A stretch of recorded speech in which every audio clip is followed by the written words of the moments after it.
যারা সালাত আদায় করে না 5 ওয়াক্ত, আল্লাহর নবী বলছেন ইয়া নামু আনিস সালাতুল মাকতুবা, যারা ফরজ সালাত আদায় না করে ঘুমায়।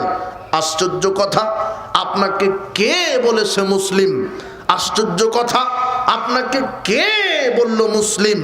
আল্লাহর নবী বললেন যে যারা সালাত আদায় করে না তাদের কবরের শাস্তি হবে, মাথা ফাটিয়ে দেওয়া হবে।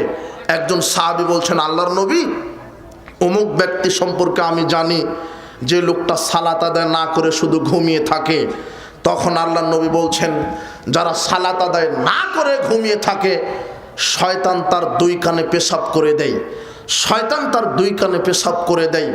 আল্লাহর নবী আরেক হাদিসে বলছেন, আল আহাদুল্লাযী বাইনানা বাইনাহুমুস সালাহ, আল্লাহ ওয়াদা দিয়েছেন যারা সালাত আদায় করে আর যারা সালাত আদায় করে না, যারা সালাত আদায় করে তারা মুসলমান, যারা সালাত আদায় করে না তারা কাফের। যারা সালাত আদায় করে তারা মুসলমান, যারা সালাত আদায় করে না তারা কাফের।